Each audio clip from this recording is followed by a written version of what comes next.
Muy buenas noches a todos los estudiantes de grado noveno de la institución educativa San José del municipio de la Unión Valle, primer claustro educativo oficial del departamento del Valle del Cauca. Soy el docente Reinaldo Laspilla Marulanda y realizo este video con fines estrictamente pedagógicos. El tema a tratar en este video es la caracterización general de la cinemática de partículas. Y el fin principal con este video es que quede muy esclarecido para los estudiantes el lenguaje que hemos de utilizar de aquí en adelante dentro del curso de física. El tema, como les dije, cinemática de partículas, pues comienza por el hecho de por qué habla de partícula, qué se refiere con partícula. Cuando yo voy a estudiar un objeto de la naturaleza, debo considerar desde un modelo más simple hasta el modelo más complejo. Y el modelo más simple se llama partícula. Este modelo de estudio no toma en consideración la forma, ni las medidas, ni los puntos de aplicación de la fuerza. Esto dicho en manera simple, hace que pueda ser considerada partícula un planeta de la misma manera en que se puede considerar una hormiga, una moneda, una silla, una galaxia. Y el comportamiento bajo el modelo será igual. Las palabras que deben quedar muy esclarecidas dentro del lenguaje del estudiante frente a este estudio son 4: posición, desplazamiento, velocidad, aceleración. 4 palabras. Esas 4 palabras, que son variables físicas medibles, la vamos a representar a través de vectores. Y esa es la razón por la cual en clases anteriores hemos venido trabajando las operaciones básicas con vectores. ¿Cuál operación en sí tratamos? 2. La suma de vectores, tanto por el método del triángulo como por el método del paralelogramo, pero al fin y al cabo suma, y la multiplicación de un vector por una escala, es decir, por un número que altera su tamaño, si es positivo, que altera su tamaño y su sentido, si es negativo, pero que jamás ha de alterar su dirección. Concentremos entonces nuestra atención en el dibujo que se encuentra a la izquierda de la pantalla. En este dibujo encontramos 4 tipos de vectores. Lo primero que hay que hacer es poder observar que hay algo llamado punto de referencia. El punto de referencia es el sitio desde el cual usted va a hacer la observación y que no lo puede cambiar para poder que tenga sentido la observación que está realizando. Porque si usted cambiase la referencia, no puede hacer comparaciones claras. Debe estar siempre mirando el proceso, modelando la situación desde el mismo punto. Y a ese punto lo vamos a llamar punto de referencia. Y de ese punto estamos observando que salen 4 vectores. Un primer vector llamado R0, otro vector llamado R1, tercer vector llamado R2 y un cuarto vector llamado R3. ¿En qué contexto vamos a analizar esos vectores?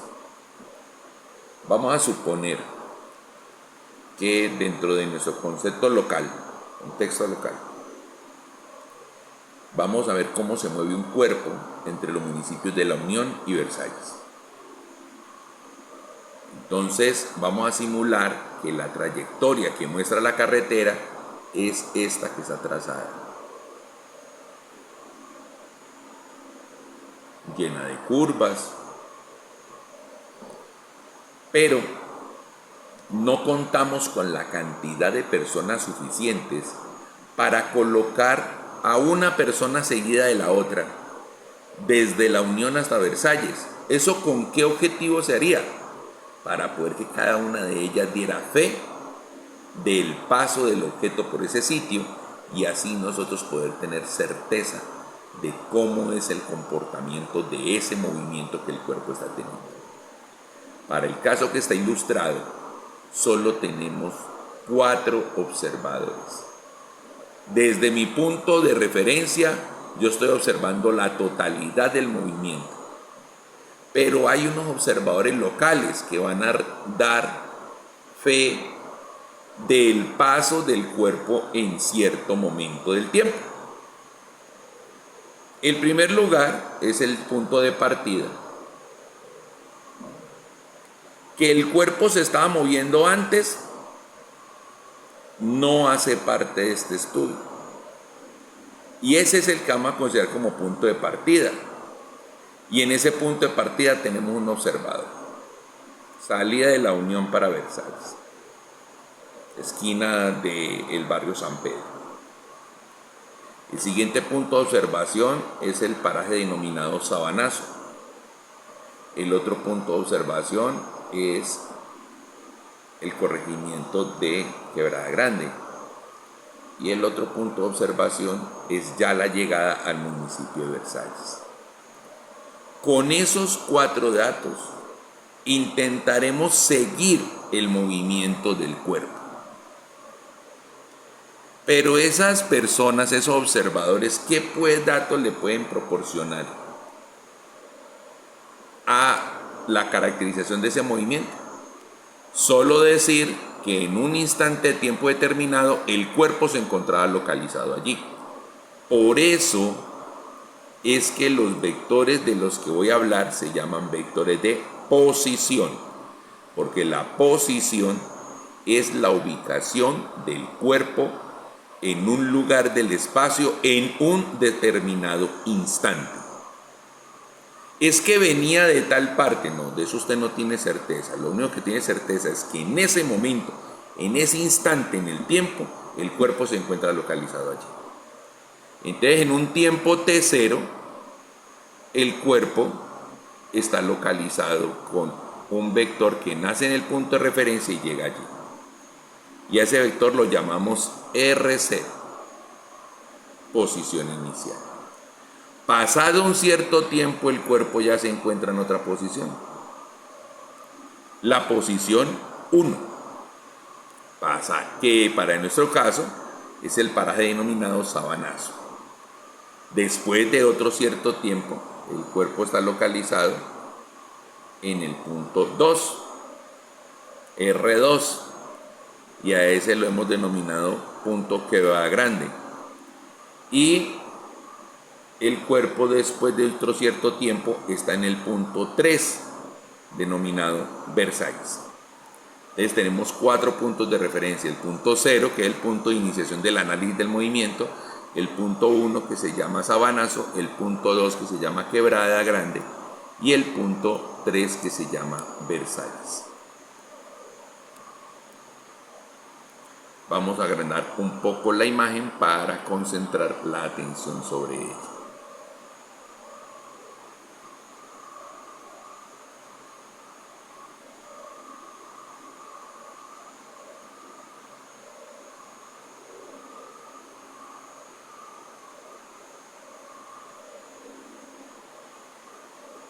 Bueno, entonces observamos que los 4 vectores, voy a señalar R0, R1, R2 y R3, están marcando la posición, la ubicación del cuerpo en unos ciertos instantes en el tiempo. En el tiempo T0, en el tiempo T1, en el tiempo T2 y en el tiempo T3. Listo. Observemos entonces que aparece un nuevo vector en escena. Tenemos a R0, tenemos a R1, y si aparece este vector, que está uniendo la cabeza de esas dos cabezas de flecha de posición R0 y R1. Si atendemos a los principios de la suma de vectores por el método del triángulo, diríamos que ese vector que está ahí diagramado y este vector llamado R0 se están sumando, porque es que este vector está dibujado sobre la cabeza de este vector, y el que está aquí abajo está uniendo la cola del primero con la cabeza del último, o sea que sería el vector resultado. Eso me lleva a una operación matemática. ¿Cuál? La que voy a subrayar aquí. Que yo dibujé R0 y sobre la cabeza de R0 le dibujé el vector delta, esa que parece una A, se llama delta del alfabeto griego, delta R01, para que dé igual a R1. Si R0 se encuentra a este lado de la ecuación sumando, pasaría al otro lado ¿a qué? A restar. Y entonces eso me genera una definición. ¿Cuál? Que ese vector delta R01 se origina a través de tomar al vector posición final y restarle el posición inicial. O interpretado de otra manera, posición actual menos posición pasada. Y entonces a ese vector lo vamos a llamar desplazamiento. Si el cuerpo cambió de posición, es porque el cuerpo se tuvo que haber desplazado. O dicho de otra manera, si el cuerpo se desplazó, trajo como consecuencia un cambio de la posición. Eso mismo nos va a ocurrir viendo al vector R1 sobre él este vector delta R12, y que el que une esta cola con esta cabeza es este vector R2. Y entonces, ¿qué operación sacaríamos de ahí? Ah, pues que R1 más delta de R12 es igual a R2. Por tanto, el vector azul que estamos viendo en nuestro dibujo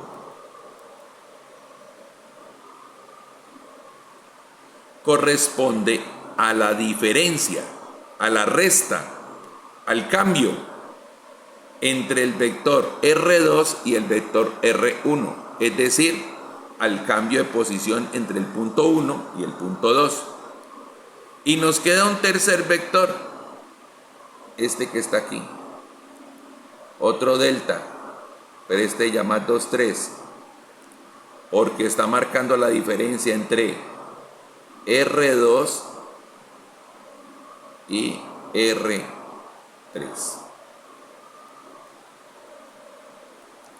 Entonces, recapitulando, ¿qué tenemos? Tenemos 4 vectores R que se llaman posición. Posición R0, posición inicial. R1, posición donde queda el paraje Sabanazo. Posición R2, lugar que se llama Quebrada Grande. Posición R3, lugar que se llama Versalles. Y el R0, Parque de San Pedro, salida de la Unión hacia Versalles.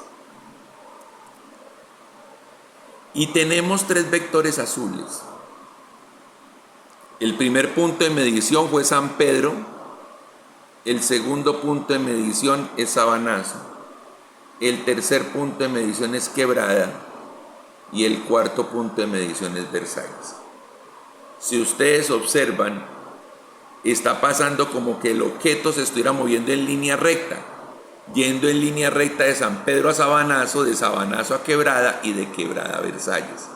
Esa ruta marcada por los vectores de desplazamientos es lo que el modelo estima que es la forma en como la cual se está moviendo el cuerpo. Entonces eso nos lleva a una conclusión muy grande. ¿Cuál?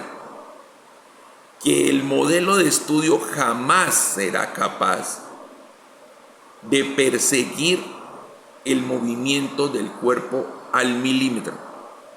Jamás. Porque miren que esta línea recta no describe para nada o no da a entender toda esta línea curva que hay en la carretera real. Esta línea recta no describe para nada esta barriguita que tiene la carretera aquí. De pronto esta línea recta aquí se parece un poco a esta línea curviada que está arriba. O sea que de pronto el desplazamiento entre el punto 2 y el punto 3 se parece un poco al desplazamiento real, a la forma real como el cuerpo se movió en carretera.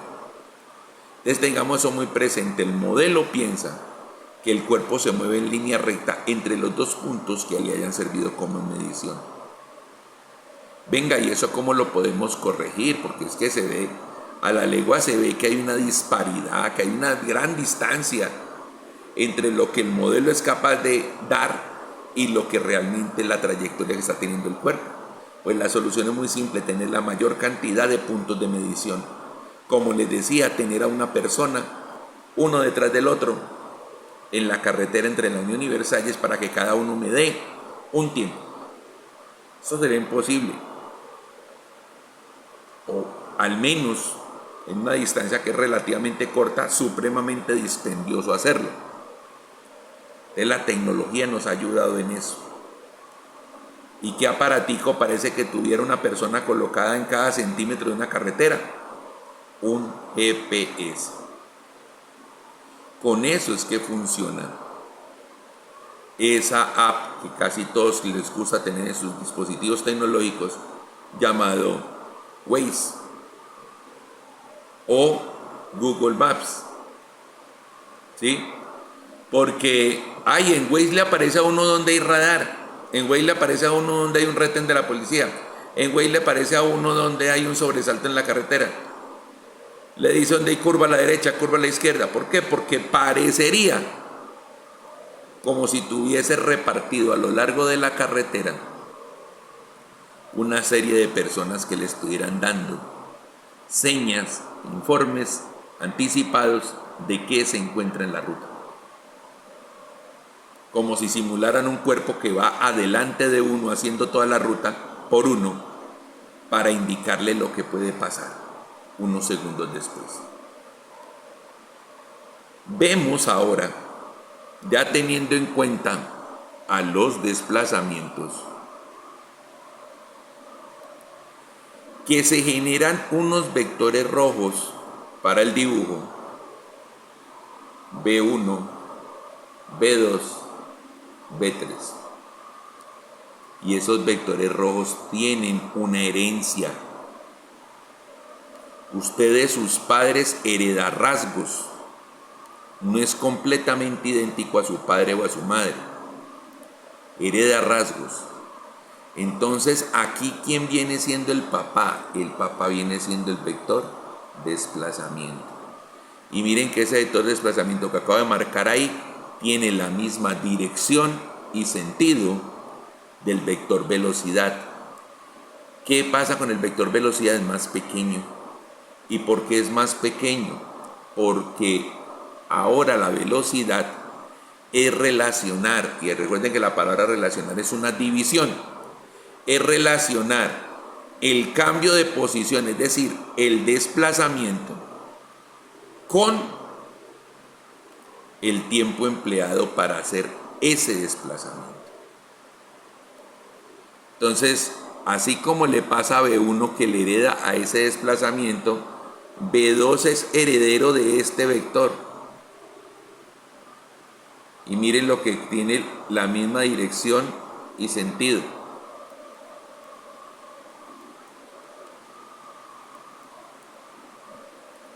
Y B3 es heredero de este vector.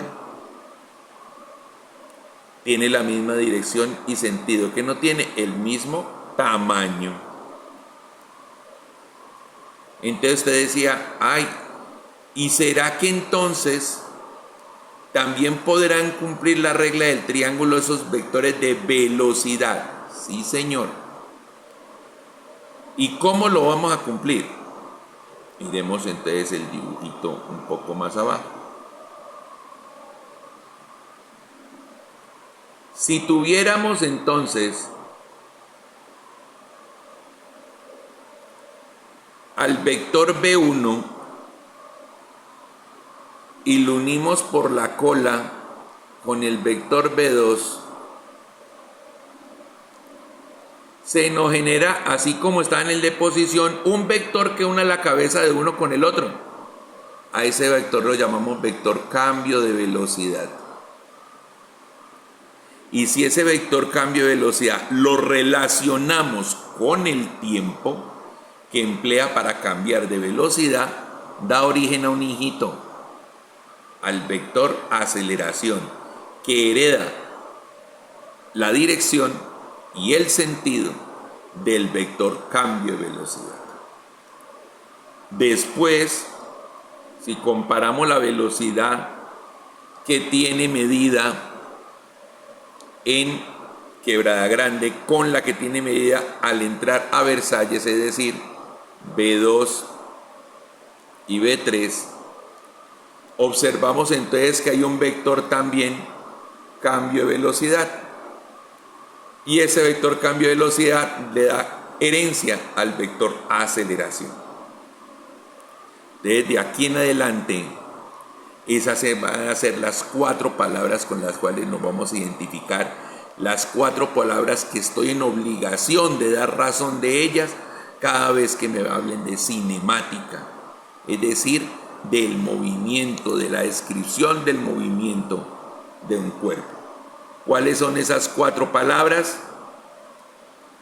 Posición, desplazamiento, velocidad y aceleración. Ahí incluí diferencia de velocidad para tenerlo como el puente para llegar a la aceleración, pero hablaremos entonces de posición, desplazamiento, velocidad y aceleración. Desde el punto de vista, desde la perspectiva de relación causa-efecto, para que un cuerpo se mueva, debe ser ejercido sobre él una fuerza, que es un vector. ¿Para dónde se mueve el cuerpo? Para donde indica la fuerza con su dirección. ¿Y qué tan rápido se mueve? Dependiendo de la intensidad de esa fuerza. Entonces, la aceleración se produce como consecuencia de aplicar una fuerza. Si el cuerpo está acelerado es porque está cambiando de velocidad. Y si hay cambio de velocidad es porque hubo un desplazamiento. Y al final, si hubo un desplazamiento, lo que hemos logrado es que el cuerpo cambie de posición, es decir, de ubicación en el espacio. Ahí está la relación causa-efecto. Entonces miremos las definiciones principales para tener en cuenta lo que se ha de trabajar de aquí en adelante. Vimos entonces esas restas y ya tenemos claro el hecho de por qué el desplazamiento se define como la diferencia de posición y el vector cambio de velocidad se define como la resta de velocidades, para que dé origen a la aceleración y a la velocidad, respectivamente. Entonces miremos en la parte de abajo lo que se indica. ¿Cómo obtengo yo un vector aceleración? Hablamos de la relación entre la diferencia de velocidad y el tiempo empleado para hacerlo. Entonces miren que a la larga, esa operación que dice A1, 2 es igual a la relación, a la división entre el desplazamiento, entre la diferencia de velocidad B2 menos B1 dividido por el tiempo empleado para hacer ese movimiento, T2 menos T1, 2 instantes de tiempo. Cuando valoro la diferencia entre los dos, lo que obtengo es algo que hemos de llamar el tiempo transcurrido, es decir, lo que se demoró entre un punto y el otro, un cambio y el otro. Eso se define como la aceleración. Y así mismo usted encuentra que sale la aceleración entre el punto 2 y el punto 3. A B3 le restamos B2 y lo dividimos por el diferencia del tiempo entre T3 y T2. De definiciones principales. Punto de referencia, lugar desde donde se observa todo el fenómeno de movimiento de la partícula. Partícula, visualización simplificada de un cuerpo, dejando de lado la forma, dimensiones y la masa.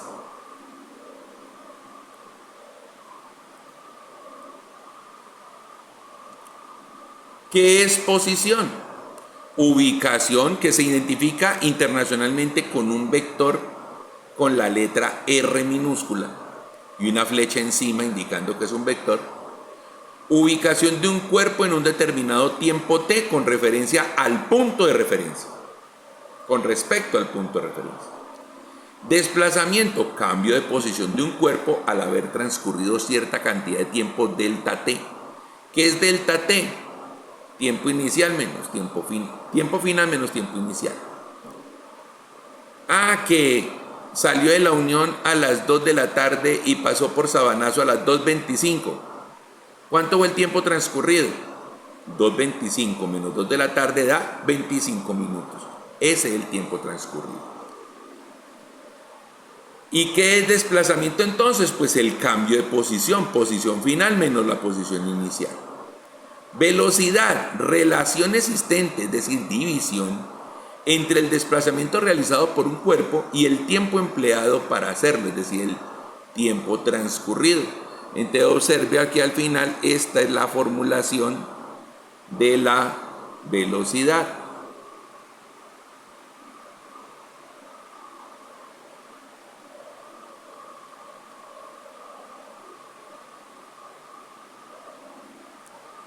Velocidad es igual a la relación entre el desplazamiento y el tiempo. Entonces, ¿qué sería?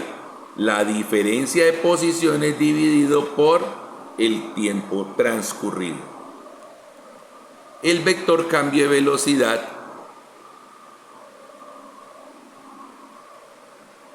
pues es precisamente el quien relata el cambio que hubo de la velocidad del cuerpo al haber transcurrido cierto tiempo. Y la aceleración es la relación existente entre el cambio de velocidad realizado por un cuerpo y el tiempo empleado para hacerlo. Es decir, la aceleración, ¿qué va a hacer? La aceleración es dividir la resta de las velocidades sobre la resta de los tiempos, es decir, el tiempo transcurrido.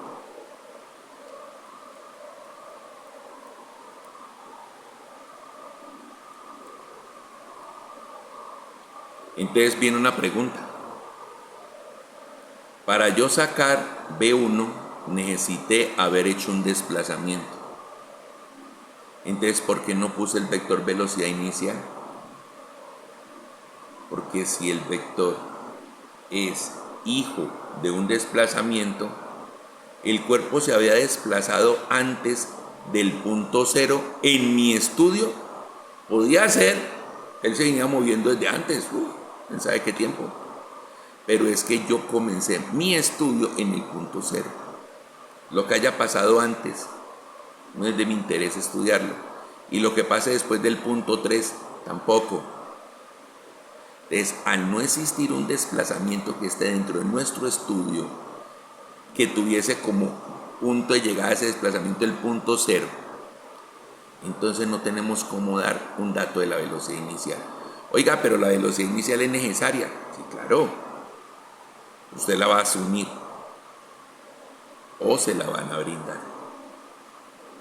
O habrá algún dato dentro del análisis que le permita deducir esa velocidad inicial sin tener que pensar en que no hay una argumentación vectorial que se lo respalde. Pasamos entonces a un detalle importantísimo. ¿Cuáles son las trayectorias que voy a estudiar en cinemática de partículas? Solo habrán dos trayectorias. la trayectoria rectilínea, es decir, en línea recta. Pero es que ninguna carretera es línea recta, es que no estamos hablando de la carretera real. Estamos hablando de la carretera que usted está simulando en su estudio. Y en su estudio usted está simulando que la carretera es en línea recta. Un ejemplo muy sencillo. Vamos a suponer que la distancia entre La Unión y Cali son 200 kilómetros y que una buseta se demora 2 horas en ir de La Unión a Cali. Si usted hace la relación, es decir, la división entre 200 kilómetros dividido 2 horas, le da 100 kilómetros por cada hora. Es decir, que supuestamente la buseta se mueve a 100 kilómetros por hora para poder en 2 horas recorrer 200 kilómetros. Pero para el modelo tiene unas implicaciones todavía más específicas. Y es que de manera fantástica, desde que comenzó el tiempo cero, la buseta ya venía moviéndose a 100 kilómetros por hora. Que la carretera entre La Unión y Cali es una línea recta. Que en todo momento, al minuto 25, al minuto 50, a la hora y 15, el cuerpo se está moviendo en línea recta y a 100 kilómetros por hora. Y que al llegar a Cali siguió moviéndose a 100 kilómetros por hora en la misma línea recta. O sea que los pasajeros de manera fantástica se montaron en la buseta en La Unión con la buseta en movimiento. Y se bajaron en Cali con la buseta en movimiento. Uy, pero esas son cosas irreales. Son cosas irreales, pero son las que su modelo está contemplando cuando usted tomó una decisión tan sencilla de hablar de la velocidad solo con esa división. Pero es que usted sabe que en carretera hay que parar a pagar peajes, hay que parar en un retén de la policía, hay que parar donde les marcan la planilla, para poder que los pasajeros se monten, la buseta tiene que estar en velocidad cero y para que se bajen también en velocidad cero. Sí, claro. O como me hizo caer alguno, venga, pero acuerde la regulación vial, que la buseta no puede andar a más de 80 kilómetros por hora. Entonces, ¿qué toca decir para el ejemplo? Pues en alguna parte del trayecto él anduvo 80 kilómetros por hora y para compensarlo en otras partes estuvo a 120, 130 kilómetros por hora.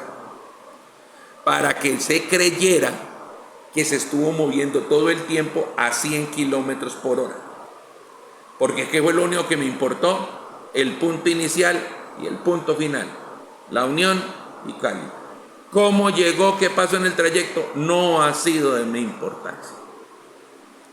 Entonces, les decía que una de las trayectorias para estudiar es la trayectoria rectilínea y la otra trayectoria para estudiar va a ser la trayectoria circular.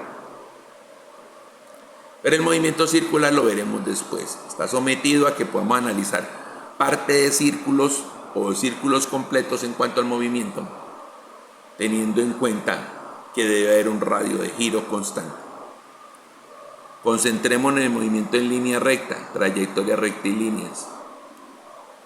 Y tenemos todavía otra limitante. ¿Cuál? Que solo dentro de las trayectorias rectilíneas podemos considerar 2 modelos. Un primero se llama movimiento rectilíneo uniforme, como en su sigla lo dice MRU. Y allí se va a tener que el vector velocidad va a ser constante. ¿Y qué significa que el vector velocidad sea constante? Constante de tamaño, constante de dirección y constante de sentido. Entonces les pregunto, ¿el ejemplo que acabé de dar de la trayectoria entre La Unión y Cali corresponde a un movimiento rectilíneo uniforme? Sí, porque usted está diciendo que todo el tiempo se estuvo moviendo a 100 kilómetros por hora sobre una línea recta, es decir, que no hay cambio de dirección. Ahora, cuando no logramos quedar satisfechos con la aplicación de un modelo tan simplificado, acudimos a uno que tiene un grado más alto de complejidad, aunque tampoco satisface todas las condiciones, y es el movimiento rectilíneo uniformemente acelerado. Ese ya la velocidad no es constante, pero será constante la tasa de cambio, es decir, la aceleración. Es que la velocidad va creciendo de 10 en 10 o va disminuyendo de 10 en 10. Eso será muy ligado a la realidad, lo más seguro es que no, pero con valorar cambios de velocidad nos podemos acercar un poquito más al comportamiento real, es decir, a minorar el error que se está teniendo en la aplicación con el modelo. Y como les decía, en el movimiento, las trayectorias circulares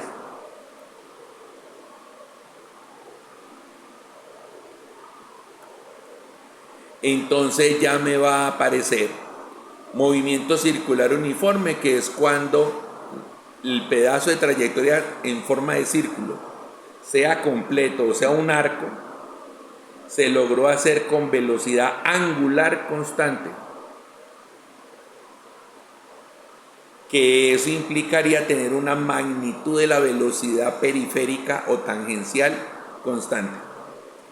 O movimiento circular uniformemente acelerado, que es cuando está aumentando paulatinamente la velocidad a la cual se está dando vueltas el objeto en trayectoria circular, o disminuyendo paulatinamente al mismo ritmo de disminución, la velocidad angular. Tengan la tranquilidad que en clase le daremos una mayor profundización a estas temáticas.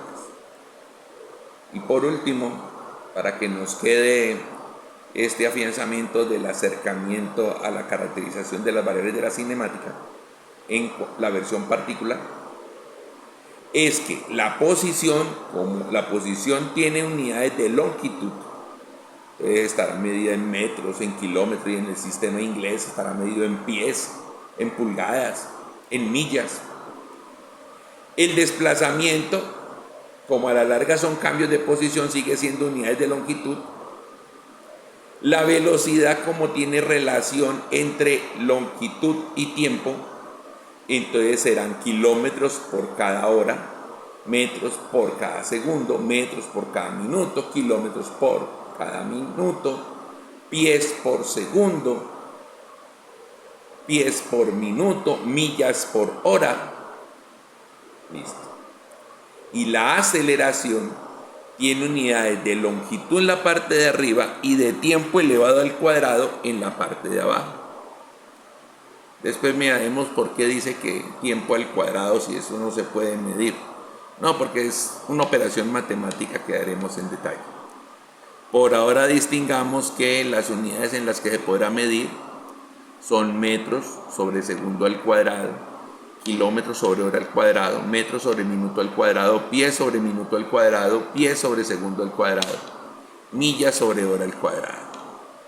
Y muchas otras unidades que relacionen longitud arriba y tiempo elevado al cuadrado en la parte de abajo.